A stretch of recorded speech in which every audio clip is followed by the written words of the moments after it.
Hi Sagittarius, here is a general look at your solar chart for June 2014, and every year at this time the Sun comes into your opposite sign, so very much this is a period which is to do with opposite numbers, close relationships, and defining yourself just that little bit more through the mirror that somebody holds up to you, and also vice versa in relationships. So until the 21st, the Sun is in Gemini, and that means that you should be seeing how to get the most out of mutual interaction with others, and getting the most out of it doesn't necessarily mean for yourself, but just kind of capitalizing on it to get the best out of both sides, really, whether it is a business type thing or very much a personal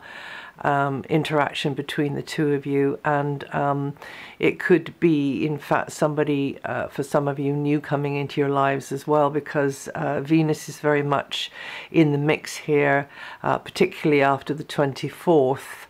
So that could be part of the manifestation of this energy as well. But however it is for you, there is this stronger feeling of mutual interaction, information exchange, being the agent maybe for information, or consulting with somebody who is, and definitely attraction as well. Until the 17th, communications tend to become more strategic, involved. You're thinking more deeply about things within this kind of dynamic duo, or this teaming up, or this deferring or referring to another. Your thinking could just be bubbling up, really. It's not so much thinking, more sensing and intuiting, which is bubbling up from deeper levels, and feelings tend to be nearer the surface. Emotions are nearer the surface. Things are just more heart-based, and you can be touchier in some ways. You may be mulling over the past a little bit more. You could be also mulling over more materialistic things like finances and issues to do with property. And it can be, you know, any kind of size of space, but in all cases it is either jointly held, or an interest which is jointly with another, or it's about another that's close to you, or it is indeed both you and another, maybe you know, looking after each other's interests, or being very sort of passionate and driven about achieving something, finding out something, researching something, making a strategy, making a game plan. It can also be about contracts and agreements as well, and it can also be about inheritance. It can also be about legacies, that kind of thing too. So there can be more discussions centered around any of those sorts of things for you at the moment. And you could be liaising very much with an other in quite, even if it's a fleeting liaison, or it might be a long-term one, but if it will tend to be quite intense. You know, it's like there's more riding on this, there's more involved, that kind of thing. And then Mercury, for your information, is retrograding as well. So not the whole month, just from the end of the first week. So Mercury then retrogrades back all the way into Gemini. And as you may or may not know, retrogrades in general mean that things take longer. There can be crossed wires. There can be delays with somebody getting back to you, or something coming through the post, or through, you know, over the wires. Whatever it is, there can be the need to dot the I's and cross the T's and thrash things out a bit more thoroughly and look at the fine print, that kind of thing.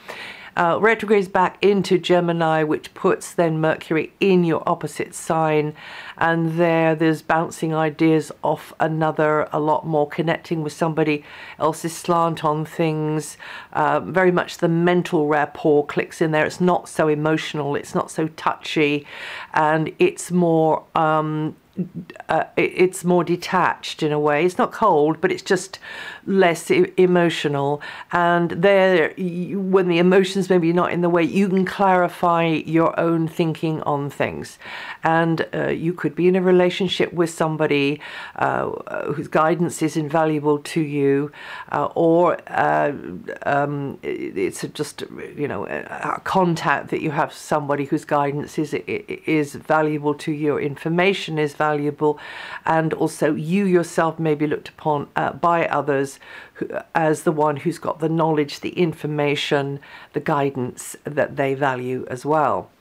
For most of the month, Venus is in a very practical mood, rolling up her sleeves, saying, okay, let's all pull together here, let's get this thing done. I say all, it might just be you and a key other person, or a series maybe of key other people. It's only 3 weeks really that we're talking about here, just over. So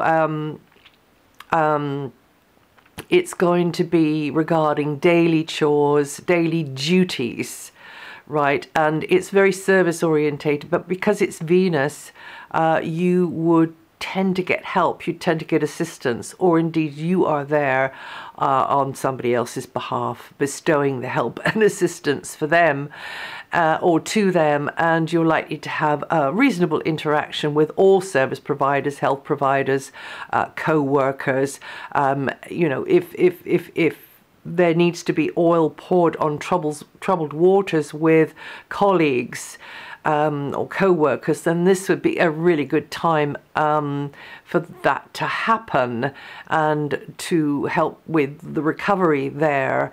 But also this is a great energy for helping somebody to recover, to convalesce, to get better, even if it's for yourself, and also for repairs, maintenance, that kind of thing. And it can generally, you know, be quite good news for anybody health-wise, whether that's you, yourself personally, or somebody you're concerned about. And as long as you avoid overindulgence, either through head-in-the-sand habits, which you can't quite shake off, and that could be an issue for you this year simply because of the position of Saturn, or just being too extreme in some way. And socializing or a romantic liaison could happen with someone connected to the work you do, general employment sort of field, or a service-orientated environment. And then from the 24th, Venus does move into her favorite place. She joins in there with Mercury, and both Venus and Mercury are very, very strong in this area, which is your opposite sign. And affairs of the heart are definitely favored, and all close relationships, whether they're working ones or personal ones, but it's usually personal ones that are more favored, will get a boost here. And you and someone could be feeling a closer rapprochement, a new understanding, and no matter whether it's in a personal or professional sense, and a special someone could come into your life. As I said, it was more likely towards the end of the month, but all relationships should flow more easily, and you and another could be enjoying the good things in life together. So you're both in this thing, you are comparing notes, you're pointing things out to each other, and you're really enjoying whatever it is going on. Just a little caveat to that is that on the 12th, Venus is going over Saturn, so try not to schedule anything romantic or financial or sort of fun orientated, because it's likely to be just slightly heavy. But hey, it's no more than a blip and you might not even, if you were to sort of tuck yourself away and get your head down into doing something, you wouldn't probably even notice it, unless it was health orientated. I suppose that is a way you could notice it, but it is very, very quick. And then Venus goes over Jupiter around the 16th, 17th. That's a lovely one. There's a chance for expansion, a feeling of freedom and adventure, maybe getting into something or meeting somebody who is a bit different, or getting into something which is a bit different and really enjoying that. Now, from the 21st, then the sun dives down into one of the deepest areas of the zodiac, and this is where you're going to be more introspective for around about a month with the sun here, although the other planets are in different areas. But this one does turn your mind inwards, or pondering the past, or weighing things up, weighing things in the balance a bit, and just trusting that intuition and what I call the tuggy string to pull you forwards. Also, some of you could be more than a little aware of another's feelings, of course your own, and also on a more material level, the financial side of things, the property side of things, and maybe also debts due or owed, and that can be, again, money or favors, but it can also be like a moral debt, a sort of feeling of a moral obligation there as well. So you'll be more aware of that. But this is a gear shifting house, so it's going to transition you from one stretch of road to the next, or one state of feelings or being to the next. So actually, even though, you know, the sun dives into this area, as it comes out, up and out into a much more an area far more to your liking, which is going to be happening in July, then you are going to be in this very outgoing mood with where your sun position is in July. But this is the transition as a forerunner, as a prelude to this. So you will have to come up against certain truths, or look in at certain inner feelings and truths about things, and also your own, you know, what you consider to be your highest priorities, and what's the best bet for you at the moment. Or maybe it's not for you, maybe it's for somebody else, but, you know, that kind of feeling. And then you will be, through mutual interaction and consulting with another, and maybe consulting in quite a confidential sort of a way as well. That can be happening, or somebody comes to you and consults you in a confidential sort of a way. Then your value structure and instinct is going to tell you what the right thing is to do, but you could be shifting your position a little bit there, and letting something go, maybe, you know, a previous plan, so binning that, or maybe just a part of it.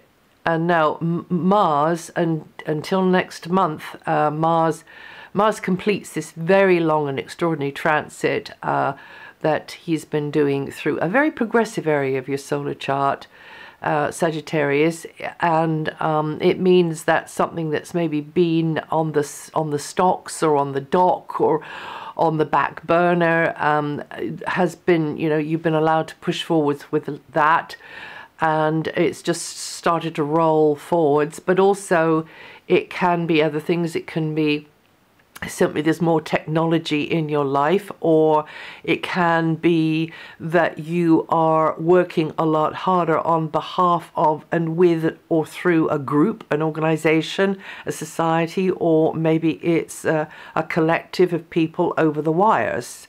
And so, you know, Mars can run you ragged. Mars doesn't seem to have an off switch, so it does rule the adrenal glands and the adrenaline in the blood. So just watch that, you know, that you don't allow yourself to drop off into burnout with this very long transit. So it's quite demanding, actually, the Mars energy here, you know, how much you've got to do on behalf of others, if that's the way it's been panning out for you.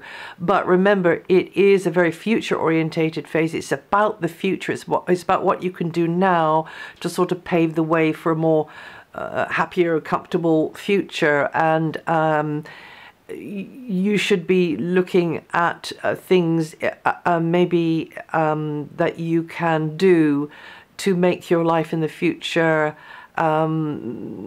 better, but you could be looking into areas which are unconventional, alternative, complementary, and just unusual. So they might not be health orientated, it might be something else, but it's just unusual, and it's can be very inspirational as well.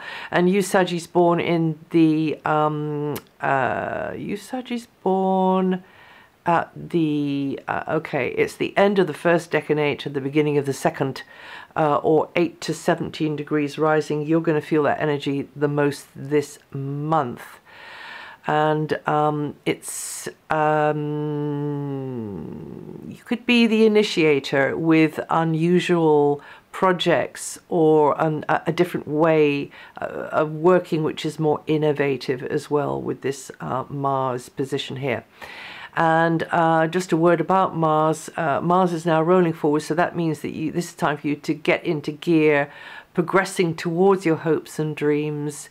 You are shifting your feelings on profoundly deep levels now, very, very deep levels, but priorities are changing, and you are beginning to feel more creative, more competitive, maybe more accepting as well. And then, depending on the situation and the underlying natal chart energies, a stronger sense of security, whether that's emotional or material, is emerging within you. Just a quick mention that Saturn's in the sign before yours, and that's in a way a time of preparation for Saturn, which comes into your sign. She comes into your sign from Christmas Eve, around Christmas Eve, 2014, for 2.5 years. So whatever you can be doing to forgive the past, mend the past, resolve the past, clean up your act where your sort of automatic reflex, knee-jerk reactions are concerned, understanding deeper truths, understanding more infinite, expanded consciousness, or just understanding yourself better. And if you understand yourself better, it is a direct reflection of how well you understand others. Man, and know thyself, and to thine own self be true, and that means human. So this is a time for you to be tying up loose ends with the past, face up to a few home truths and behaviors and habits which are counterproductive, and try not to just, let them get hooked into you again.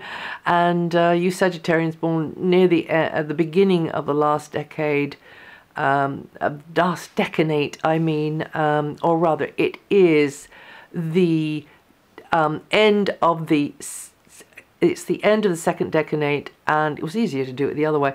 The end of the second decanate and the beginning of the last decanate, or 16 to 19, 20 degrees rising. You're going to feel this energy the most this period in June. And then Jupiter, of course, we mustn't miss out Jupiter. Jupiter is in your joint financial area, and materially you could do better materially. You could do better because you feel that support coming in from somebody, financially, material, or through property. Or it might not be like that. It might simply be that somebody is there for you emotionally. And you Sagittarians born 19 to 27 degrees, or with Saggy rising, or at the beginning of the third decanate. And that's it for June. If you know your rising sign, listen to the forecast for that, and also your moon sign. And if you like, there's a bit more about your month in June written up on my website, so you might like to have a look there. There's other things to look at on my website as well, apart from just the astrology for the month. And I'll see you the next time.